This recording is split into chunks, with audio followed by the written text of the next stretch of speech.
Subhanallah walhamdulillah wa la ilaha illallah.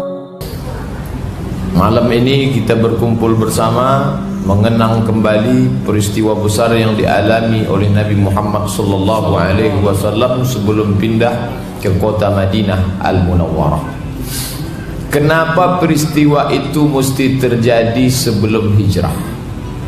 Seandainya Isra Mi'raj itu dibuat-buat Nabi seperti yang dituduhkan orang kafir dari sejak zaman dulu sampai zaman sekarang, dia hanya sedang berpikir lalu menghayal naik ke atas berjumpa malaikat segala macam, tentulah dia akan melakukan itu ketika di Madinah. Karena setelah di Madinah dia berkuasa, setelah di Madinah dia banyak pengikut, setelah di Madinah orang mengikuti dia tanpa menolak walau sedikit pun. Tentu cerita itu akan dia karang di Madinah, karena kalau sudah di Madinah dia bercerita tidak seorang pun akan menolak. Itu logikanya. Tapi kenapa justru peristiwa itu terjadi di Makkah di saat genting, pengikutnya banyak yang ditekan, pada saat orang-orang kafir Quraisy mengembargo, makanan tidak boleh masuk, menikah pun dilarang. Saat itu pula terjadi peristiwa besar. Maka ini membuktikan bahwa peristiwa itu bukan karangan, bukan dusta, tapi benar-benar terjadi. Karena di saat genting pengikut sedang lemah, di situ Nabi sallallahu alaihi wasallam mengalami peristiwa yang besar. Dan peristiwa itu pula sebagai bukti untuk menguji siapa yang betul-betul pengikut Nabi dan siapa yang mengikut hanya pura-pura saja. Bapak Ibu yang dimuliakan Allah Subhanahu wa taala, cobalah kita berpikir sejenak. 13 tahun di Makkah Al-Mukarramah, susah, pengikut tidak banyak, kekuasaan tidak punya, kekuatan politik dipegang musuh, segala macam tawaran ditawarkan ke Nabi sallallahu alaihi wasallam. Sedangkan di Madinah Al-Munawwarah kuat, pengikut banyak, tampuk kekuasaan dalam genggaman tangan. Mestinya kalau Nabi mau cerita menghayal tak tentu arah, naik ke atas berjumpa malaikat, naik ke Sidratul Muntaha, masuk ke surga, masuk ke neraka, tentu dia akan menceritakan ketika di Madinah. Apapun yang dia ceritakan di Madinah orang akan percaya, karena saat itu dia yang berkuasa. Tapi itu tidak terjadi. Ini membuktikan bahwa di saat genting susah, disitulah Allah Ta'ala menguji iman. Nabi diuji imannya, sahabat lebih kuat lagi. Di saat susah itu sahabat bertubi-tubi. Dua yang dirasakan sahabat. Yang pertama tekanan politik, yang kedua tekanan psikologis. Secara politik mereka tertekan 13 tahun, tapi secara psikologis mereka juga diejek. Nabi kalian itu gila, Nabi kalian itu bicara tak masuk akal. Mana mungkin dia dari Masjidil Haram ke Masjidil Aqsa naik ke Sidratul Muntaha lalu turun lagi, tak sampai satu malam. Maka sahabat, mungkin sahabat yang tidak kuat imannya dia akan goncang. Tapi di situ pula lah datang mukjizat Allah Subhanahu wa taala mengabadikan mereka dalam Al-Qur'an. As-sabiqun al-awwalun, mereka yang dulu masuk Islam, minal muhajirin, dari kalangan muhajirin, wal ansar, dari kalangan ansar, walladzina tabauhum bi ihsan, dan orang-orang setelah mereka yang mengikuti mereka dengan baik. Bagaimana Allah Ta'ala memuji mereka? Radhiyallahu anhum wa radu'an, Allah meridai mereka dan mereka pun ridha kepada Allah Subhanahu wa taala. Sebagaimana mereka tetap ridha menerima ujian itu, sebagaimana mereka tetap ridha menerima segala yang dicakapkan Nabi walaupun tidak masuk akal, begitu pula lah Allah ridha terhadap mereka. Saat ini kita tidak berada di bawah tekanan. Saat ini kita bebas untuk beriman atau menolak atau menerima. Tapi pada saat ini pula orang banyak yang meragukan. Mungkin di mulutnya tidak, tapi di hatinya. Maka orang yang ragu tentang ayat Isra, bukan Mi'raj, Isra. Siapa yang tak percaya kepada ayat Isra, kata Syekh Mutawalli Asy'arawi, maka orang itu dapat dipastikan kafir. Kenapa kafir? Karena Al-Quran ini mesti diterima utuh. Tak boleh diterima sepotong, ditinggalkan sebagian. Apa kata Allah? Afatu'minuna bi ba'dil kitabi wa takfuruna bi ba'd.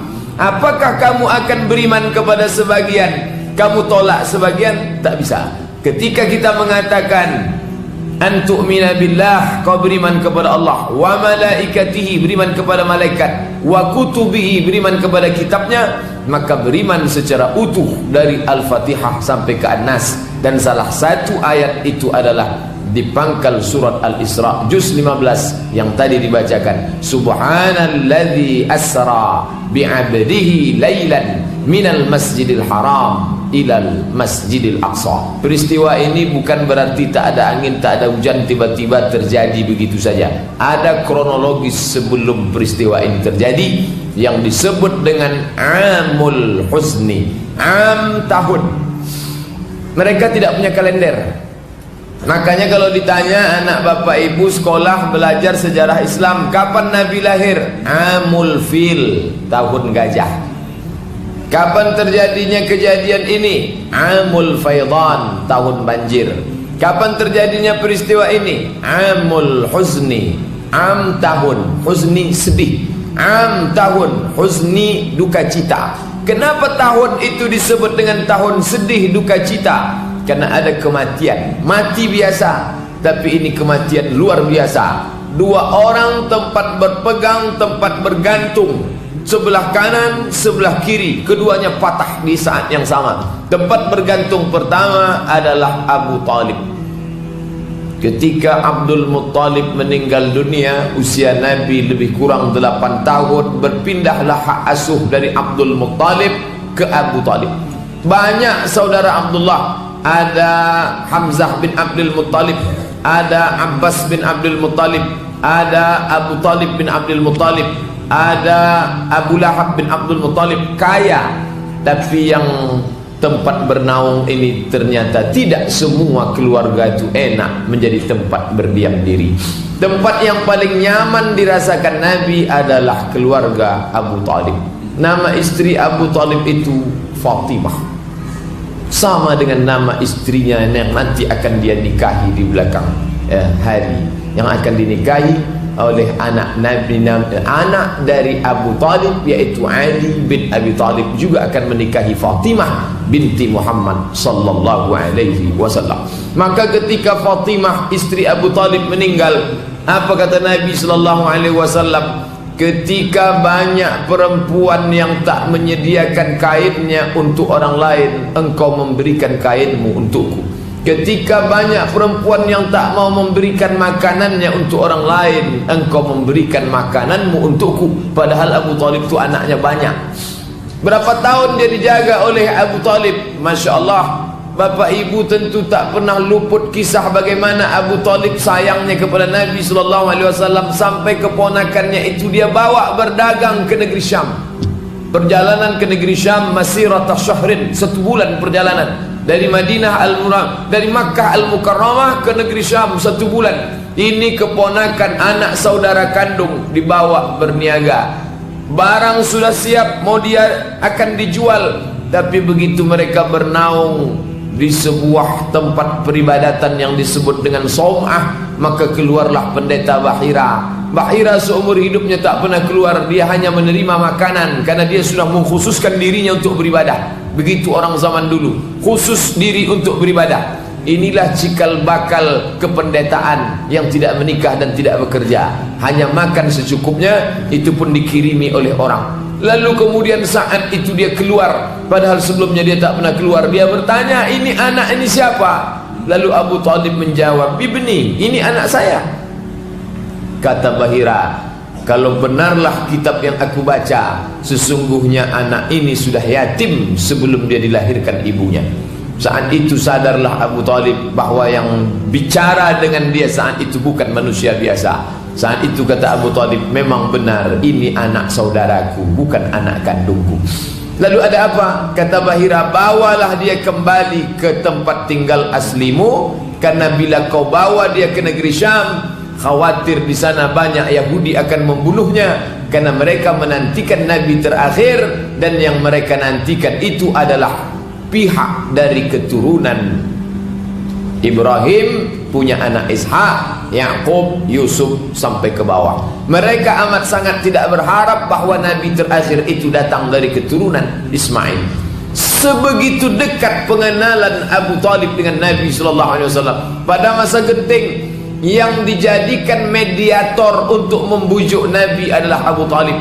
Datang pembesar-pembesar Quraisy, "Hai Abu Talib, pujuk keponakanmu itu, apapun yang dia mau kami akan beri." Datanglah Abu Talib dengan jiwa kebapakan dan kelembutannya. "Ya Muhammad, mereka mengatakan apapun yang kau mau mereka akan beri asal kau berhenti." Maka keluarlah jawaban Nabi SAW, "Wallahi ya ammi, demi Allah wahai pamanku, law wada'u syamsa fi yamini, andai mereka letakkan matahari di sebelah kananku, wal qamara fi yasari, mereka letakkan bulan di sebelah kiriku, ala an atruka hadzal amr, supaya aku tinggalkan perkara ini, ma taraktuh, aku tak akan tinggalkan sampai kapanpun."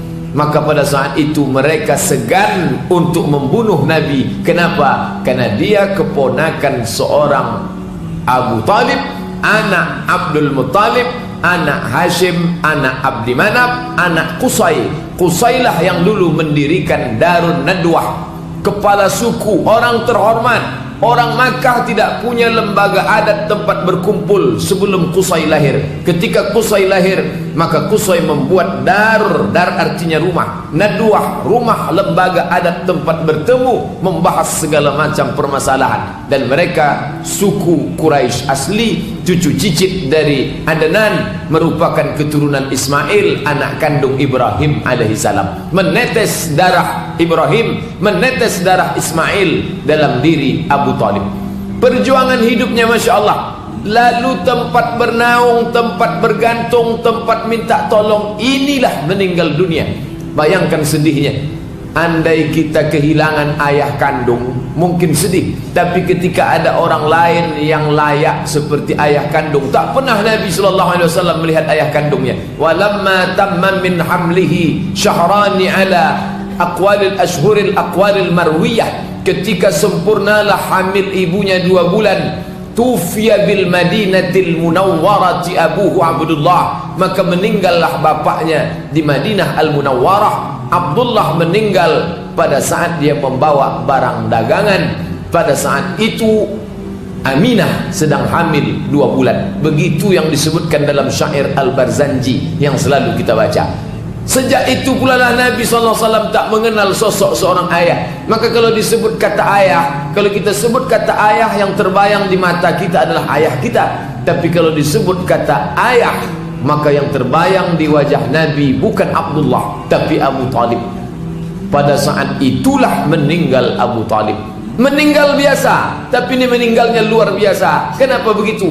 Nabi mengajak dia untuk bersyahadat. "Wahai paman, bersyahadatlah supaya aku bisa menolong engkau, memberikan syafaat nanti di hadapan Allah." Tapi ternyata di sampingnya pembisik-pembisik, mereka juga mengancam, menantang. Apa kata mereka? "Atarghabu an millati Abdul Muttalib?" Hai Abu Talib, kalau engkau bersyahadat ikut keponakanmu yang baru membawa agama, dia tukang sihir, dia gila, dia dikacau setan. Kalau kau ikut agama, lalu bagaimana dengan agama? "Atarghabu an millati Abdul Muttalib?" Apakah engkau akan meninggalkan agama nenek moyangmu, agama Abdul Muttalib?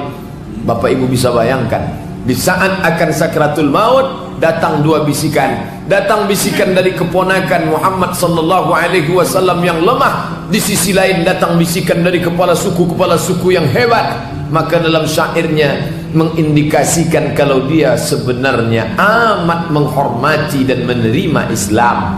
"Laqad alimtu anna dina Muhammadin khaira adyanil bariyah." Aku tahu agama Muhammad itu agama yang paling baik. "Laulal malamah wa idharil masabbah." Kalaulah bukan karena takut diejek, kalaulah bukan karena takut dicaci maki, lawajadtani samhan lidzalika dini mubayyina, pastilah kalian akan mendapati aku menerima agama ini secara nyata. Kenapa dia tak mau bersyahadat di depan orang banyak? Lawajadtani samhan, kalau aku bersyahadat, laulal malamah, akan ada kecaman, ejekan, sumpah serapah, wa hidharil masabbah, caci maki. Apa pelajaran dari sini? Dari pagi tadi sampai malam ni berapa kali kita bersyahadat asyhadu an la ilaha illallah wa asyhadu anna muhammadar rasulullah. Tak ada caci maki. Kita bersyahadat bebas. Bagaimana dengan saudara-saudara kita yang tinggal di kaum minoritas, yang tinggal di negeri Eropa? Memang betul sebagiannya banyak kaum muslim, tapi yang bekerja di tempat, perempuan bekerja di tempat non muslim tak boleh pakai jilbab, wajib berfoto membuka aurat, tidak boleh melaksanakan solat fardu 5 waktu. Bayangkan itu, ini masih tetap terjadi. Maka belajar dari peristiwa Isra Mi'raj, dia tak dapat tertolong. Datanglah Abbas saudara kandung Abu Talib, bertanya kepada Nabi SAW. Abbas masuk Islam, Hamzah masuk Islam, meninggal pada perang Uhud. Maka perang Uhud, bapak ibu yang naik ke atas bukit Uhud menengok makam syuhada Uhud, Sayyidus Syuhada, induknya orang mati syahid, Hamzah bin Abdul Muttalib. Abbas, anak Abbas itu bernama Abdullah bin Abbas, salah satu dari 7 periwayat hadis yang paling banyak. Datanglah Abbas bertanya kepada Nabi, ya Muhammad sallallahu alaihi wasallam, apakah bisa engkau tolong pamanmu yang dulu membesarkan engkau, memberikan engkau perlindungan? Bisakah engkau tolong pamanmu ini?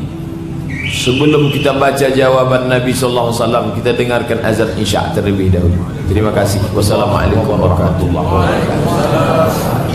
Alhamdulillah, wassalatu wassalamu ala Rasulillah wa ala alihi wa sahbihi wa man tabi'ahu wa mawalah. Bapak-bapak, ibu-ibu yang dimuliakan Allah, apakah mungkin engkau dapat membantu pamanmu itu, wahai Muhammad sallallahu alaihi wasallam? Begitulah sayangnya Abbas kepada saudara kandung, karena mereka saudara kandung 10 orang laki-laki, perempuan 5 orang, 15 semuanya anak dari Abdul Muttalib. Apa dapatkah engkau menolong, karena engkau Sayyidul Anbiya wal Mursalin? Bisakah engkau tolong pamanmu itu, wahai Muhammad? Kata Abbas. Maka apa jawab Nabi dalam kitab Sahih Al-Bukhari? Wa fi dhahdahim minan nar, dia masuk dalam api neraka. Ya belu ka'baihi, ketika api itu sampai ke kedua mata kakinya. Yaghli biha dimaghuhu, mendidih otak di kepala. Jadi kematian itu biasa. Tapi kalau ada orang yang kita sayangi, yang hidupnya berjuang untuk kita, tak sempat dapat kita balas karena ada dinding yang tebal, yaitu dinding iman, ini sakit. Tapi kita tak katakan Nabi Muhammad itu gagal seperti yang dikatakan orang kafir. Oh, Nabi kalian gagal mendakwahi pamannya. Tidak, karena dakwah itu disampaikan, Allah Ta'ala tak nilai berapa yang masuk Islam di antara umat Nabi Muhammad sallallahu alaihi wasallam. Nabi Nuh tidak diukur berapa umatnya yang masuk dalam agama Nuh alaihi salam, tapi yang dilihat adalah keseriusan dia menyampaikan risalah Islam. Begitu juga dengan kita. Berapa orang yang sudah ustaz buat taubat? Innama anta munzir, engkau hanya memberikan peringatan. Lasta alaihim bimusaitir, engkau tak punya kuasa untuk memaksa mereka. Afa anta tukrihun nasa, apakah engkau memaksa orang lain untuk beriman? Qulil haqq, katakan yang hak, yang benar, min rabbik, dari Rabbmu, dari Allah. Faman syaa falyu'min, siapa yang mau silakan beriman. Wa man syaa falyakfur, siapa yang mau silakan kafir. Jadi nampaklah bahwa sebenarnya Abu Talib menerima risalah Islam, tapi tak tahan telinganya mendengar caci maki, sumpah serapah. Itulah yang membuat dia berat untuk mengucapkan asyhadu an la ilaha illallah wa asyhadu anna muhammadan rasulullah. Di tahun yang sama, menurut kitab, mana tahu Bapak Ibu nanti baca buku lain analisanya, tapi yang saya jadikan referensi adalah yang ditulis oleh Syekh Mustafa As-Sibai, orang Suriah yang menjadi dapat gelar doktor hadis dari Universitas Al-Azhar Mesir. Beliau ulama besar dari kalangan Ikhwanul Muslimin. Dia menulis buku sejarah Nabi, judulnya Sirah Nabawiyah Durus wa Ibar. Apa kata beliau? Di tahun yang sama meninggal juga istri Nabi, orang yang melindungi Nabi. Siapa yang menyelimuti Nabi ketika Nabi turun kedinginan saat dia dipeluk makhluk tak tahu entah apa namanya? Dialah Khadijah. 3 kali Nabi naik ke atas Jabal Nur, umur 38, umur 39, umur 40. Umur 38 dia bertahanus, tak ada terjadi apa-apa. Umur 39 belum terjadi apa-apa. Umur 40 datang makhluk tak tahu entah apa memeluk dia. Iqra. Kata dia, ma'ana biqari, aku tak bisa membaca. Iqra, ma'ana biqari. Iqra bismi rabbikal ladzi khalaq, khalaqal insana min 'alaqin. Iqra wa rabbukal akramul ladzi 'allama bil qalam, 'allamal insana ma lam ya'lam. Dia pun turun kedinginan, menggigil, ketakutan. Yang menyelimuti dia adalah Khadijah Al-Kubra. Fisiknya diselimuti, maka turunlah ayat ya ayyuhal muddathir, wahai orang yang berselimut. Tapi batinnya tetap, yang menenangkan batinnya juga Khadijah. Khadijah, cobalah tengok, ditinggalkannya di tempat rumahnya di Makkah, pergi suami mencari ketenangan, bertahanus ke Gua Hira. Khadijah tak larang. Tahun pertama pergi, dia tak larang. Tahun kedua pergi, dia tak larang. Tahun ketiga pergi, dia tak larang. Kalau Khadijah sekarang lah itu, mentang-mentang aku janda tua, kau tinggalkanlah lama-lama. Ketika turun Nabi menggigil, apakah marah dia? Tidak. Dengan kelembutannya, keibuannya, dia bawakan selimut, dia selimuti Nabi SAW. Kalau perempuan yang marah tentu, kan dulu dah aku bilang jangan pergi, sekarang menggigil tahankanlah. Khadijah tak begitu. Turun Nabi menggigil, diselimutinya. Bagaimana menenangkan batin Nabi? Datang dia ke Waraqah ibnu Naufal. Waraqah ini orangnya buta, tapi dia banyak tahu kitab Injil dan Taurat, karena dia agamanya Nasrani. Lalu kemudian bertanyalah Khadijah kepada Waraqah ibnu Naufal. Kebetulan Waraqah ni paman dia. Wahai pamanku Waraqah, ya, tadi malam suamiku dipeluk makhluk entah apa namanya, dia tidak tahu. Lalu kemudian besar sekali sampai sesak napasnya. Ini kalimat yang dia bacakan, kira-kira apa namanya itu? Apa kata Waraqah ibnu Naufal? Menurut kitab yang aku baca, itulah namus malaikat Jibril yang dulu pernah datang kepada Musa, pernah datang kepada Isa, pernah datang kepada Ibrahim, dan dia datang kepada Nabi terakhir. Dan inilah orangnya. Demi Allah, umat akan tahu menjadi saksi, Nabi terakhir itu menurut kitab yang aku baca akan diusir dari kaumnya. Kalau umurku panjang, aku orang pertama yang akan menolong dia saat dia diusir dari kaumnya. Maka tenanglah batin Nabi. Fisiknya tenang karena diselimuti, batinnya tenang karena mendapatkan jawaban atas segala pertanyaan. Maka nampaklah kedudukan Khadijah yang luar biasa. Maka suatu ketika Aisyah cemburu kepada Nabi karena Nabi selalu mengenang menyebut Khadijah. Maka kata Nabi SAW, pada saat semua perempuan kafir mengingkari aku, dia beriman kepadaku. Pada saat semua membenci aku, dia sayang kepadaku. Pada saat tak ada perempuan bisa melahirkan anakku, dia melahirkan anak-anak untukku. 4 anak perempuan Nabi itu berasal dari rahim Khadijah. Maka Khadijah yang tak dapat terlupakan. Dan Khadijah itu pula meninggal. Paman tempat bergantung patah, istri tempat berpegang habis. Lalu kemana Nabi mengadukan keluh kesahnya? Kalau orang sekarang susah keluh kesah, diadukannya ke wall Facebook. Pergi Nabi ke kampung namanya Taif, nama sukunya Saqif. Sampai di sana dengan harapan nanti insya Allah hati yang susah ini akan senang, karena orang Taif nanti akan menyambut dakwah Islam. Maka sakitnya hati ini akan terlupakan. Insya Allah mereka akan menyambut, mereka akan bersyahadat, mereka akan menerima dakwah Islam insya Allah. Tapi apa yang terjadi begitu sampai di Taif? Mereka bukan menyambut Nabi dengan tala'al badru alaina. Mereka bukan menyambut Nabi dengan marhaban ya nural aini. Mereka sambut Nabi dengan lemparan batu, kayu, kotoran onta. Salah satu batu itu mendarat di pelipis Nabi, menetes darahnya. bersembunyilah Nabi di balik bukit besar. Tak sanggup lagi wadangkan hujan batu datang, bersembunyilah Nabi di situ. Dia mengadu kepada Allah Subhanahu wa taala, ya Rabb, ya Allah, ilaika ashku dha'fa quwwati, kepada engkau aku mengadukan kelemahan diriku, wa qillata hilati, ketidakberdayaanku, wa hawani bainan nas, aku hina sekarang ya Allah. Dulu aku dihormati pamanku keturunan Quraisy, sekarang dia sudah meninggal. Dulu aku dihormati istriku seorang pedagang sukses kaya, sekarang dia pun sudah meninggal. Yang ku anggap bisa menolongku orang Taif, mereka pula melempar. Anta Rabbul Mustad'afin, engkau Rabb yang melindungi orang yang lemah, tolong aku ya Allah. Di saat yang sama, selesai berdoa, datanglah malakul jibal. Malaikat jibal, bukit, malaikat penjaga segala bukit datang menghadap Nabi sallallahu alaihi wasallam. Apa kata dia? Ya Muhammad, tunjukkan mana bukit yang paling besar di jazirah Arab ini. Tunjukkan. Hari ini juga akan kucabut, kutimpakan ke penduduk Taif, rata mereka dengan tanah. Andai kita lah yang jadi Nabi saat itu.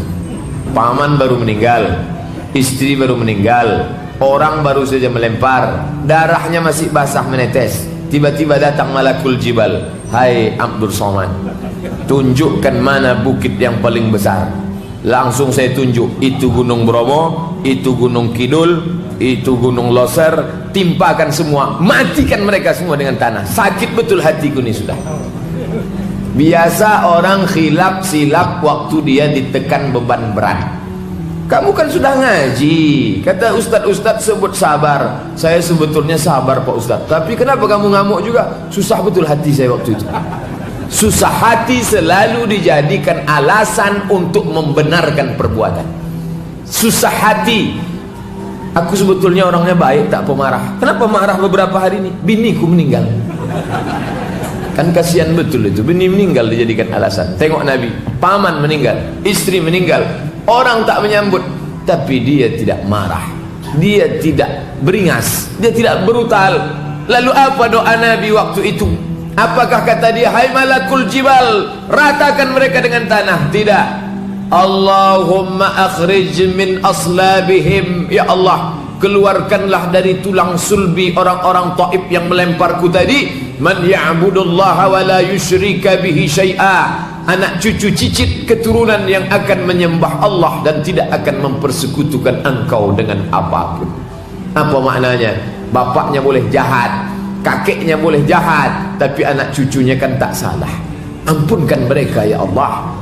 Hati susah, doa tak boleh menyusahkan orang lain.